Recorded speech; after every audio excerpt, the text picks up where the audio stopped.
السلام عليكم، ألف مبروك لكل مشجعي نادي الهلال صدارة الدوري السعودي بعد الفوز على الشباب بنتيجة 2-0. وأكيد مبروك لكل مشجعي نادي النصر الفوز الصعب على نادي الطائي والعودة للمنافسة بالدوري السعودي.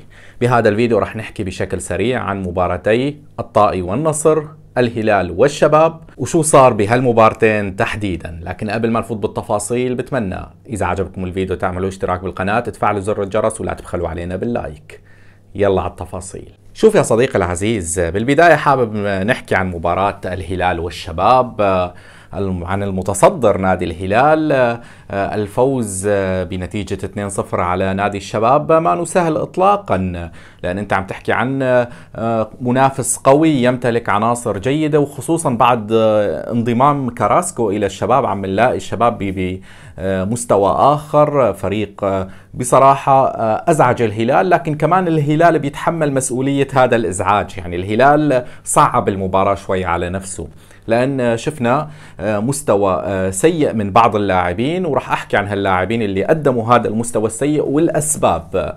فيما يخص المباراة بشكل عام، الشوط الأول كان عبارة عن مباراة غير منضبطة من نادي الهلال من الناحية الهجومية على الأقل. شفنا التمركز لمتروفيتش كان بشكل عام ما كان تمركز جيد بخط المقدمة، وكمان كان نيمار عم بيتجنب الاحتكاك مع أي لاعب وأضاع ركلة جزاء. بينما الشباب بالشوط الأول كان منضبط دفاعيا، مركز من الناحية الدفاعية وعم يعتمد على الهجمات المرتدة. بصراحة ما انتظرت أي هدف من نادي الهلال إلا عن طريق كرة ثابتة، ركلة جزاء، أي شغلة، لكن أكيد مو عن طريق لعبة جماعية أو عمل فردي، لأن العمل الفردي فيما يخص سالم الدوسري كان بعيد عن المباراة وكان مو موجود لحتى الهلال سجل هدف. وكمان بالنسبة لنيمار اللي صار ما عم بيراوغ أي لاعب، والسبب واضح وصريح.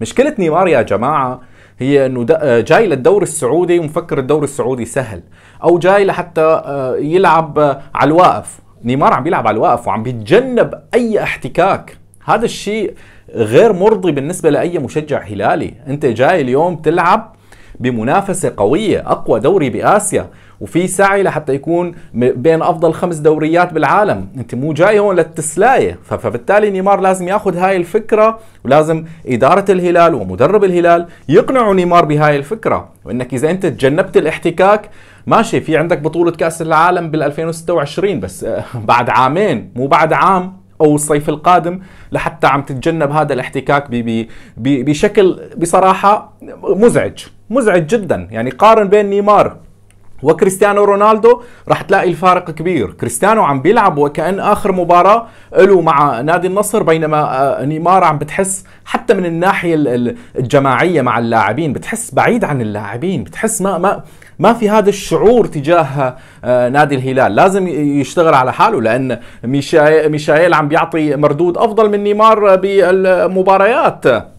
كمان نعم صنع هدف، لكن صدقا لو كان في احتكاك بسيط او لو كان في تمركز جيد من دفاع الشباب، حتى الصناعة ما كان راح يعملها نيمار. أنا من الناس اللي دافعت عن صفقة نيمار وحكيت بشكل إيجابي عن اللاعب، لكن اللي ما بيقدم لازم ننتقده. يعني الأمر واضح وبسيط، واقف بالملعب، هو واقف ما عم يعطي أي شيء للهلال.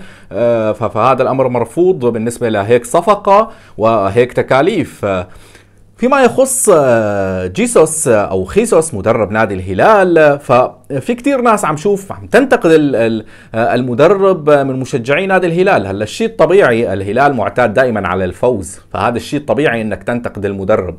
لكن خلونا نكون واقعيين، انت اليوم ما فيك تجيب مدرب جاهز للدوري السعودي، فهمان الدوري السعودي اكثر من جيسوس. يعني خلونا نكون صريحين بهذا الموضوع.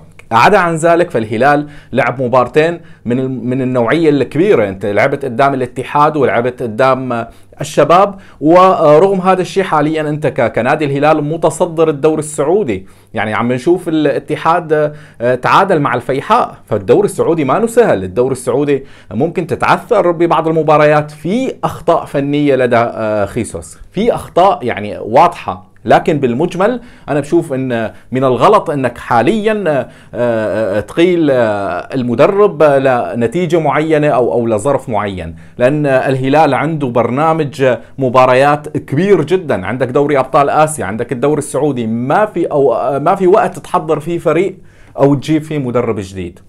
فنقطة خيسوس أنا بالبداية يعني مقتنع تماما أنه لازم يكمل لنهاية الموسم، يعني ما لازم تكون في أي إقالة إلا إذا تعرض الهلال ل4 5 مباريات خسارات متتالية، بوقتها ممكن نحكي عن موضوع إقالة، لكن بالوقت الحالي الهلال متصدر. فالسؤال المهم ليش لازم ينقال المدرب؟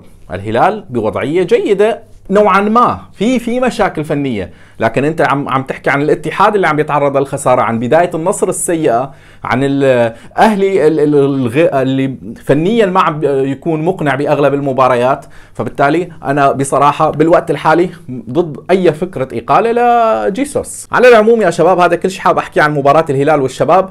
بالنهايه انقذنا كوليبالي وبعدها سجل متروفيتش، لكن بالشوط الاول لا متروفيتش ولا نيمار ولا سالم الدوسري كانوا عم بيلعبوا بشكل جيد بالخط الامامي.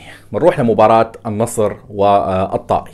بمباراة النصر والطائي المباراة خارج الأرض، فبالتالي النصر لازم يحقق الفوز بأي شكل من الأشكال. اعتدنا بالدوري السعودي هذا الموسم بأن الفرق المتوسطة والفرق اللي عم بتنافس على البقاء عم بتقدم مستويات قوية، عم تلعب بتكتل دفاعي، فالشيء المهم أنك تكسب النقاط الثلاثة. الشيء اللي عجبني بطبيعة الحال الثنائية الموجودة حاليا بين كريستيانو وتاليسكا مرعبة جدا.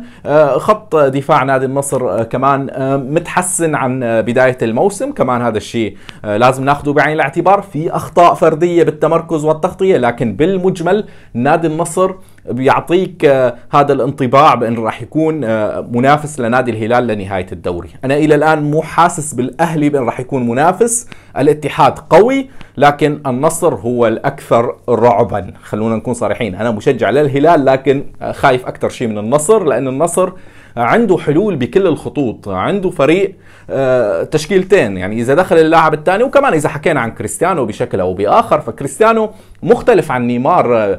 كريستيانو مع النصر بتحس بأن اللاعب كاسب قلوب اللاعبين الموجودين بنادي النصر. احتفاله مع لاجامي، احتفاله مع ساديو ماني، لعبه مع تاليسكا، في يعني شيء موجود بكريستيانو بنادي النصر غير موجود بنيمار مع نادي الهلال. بتحس نيمار بعيد عن اللاعبين، بعيد عن نادي الهلال، بعيد عن أجواء الهلال، لازم يفوت بهاي الأجواء. الموضوع ليس فقط بإضاعة ركلة جزاء لحتى ننتقده، لكن الموضوع يتعلق أنت لازم تفوت بهاي المنظومة وتكون بارز بهاي المنظومة وتطلب الكرة. كل ما شفت الكرة بعيدة عنك لازم تطلبها وتحاول مرة ومرتين وثلاثة. هذا الشيء اللي عم يعمله كريستيانو بيحاول بالمباراة 4-5 مرات، بيمرر، بيسدد، ممكن تضيع، ممكن يصير شيء يضيع فرصة عادي، لكن أهم شيء عم بيحاول. كريستيانو شابو، كريستيانو عم بيعمل الشيء اللي عم بيعمله مع نادي النصر ترفع له القبعة. يعني كل الإعلام الغربي عم بيحكي عن اللاعب، فنحن الشيء اللي عم نحكيه أكيد مقصرين تجاه هذا اللاعب اللي عم بيقدم كرة قدم بعمر ال 38 أو 39. شيء مبهر جدا، شيء مبهر من ناحية الشغف اللي دائما عم نحكي عنه. هذا كل شيء حاب احكي عن مباراة الهلال والشباب، النصر والطائي. بتمنى يعجبكم الفيديو، تكونوا بصحة وخير وسلامة.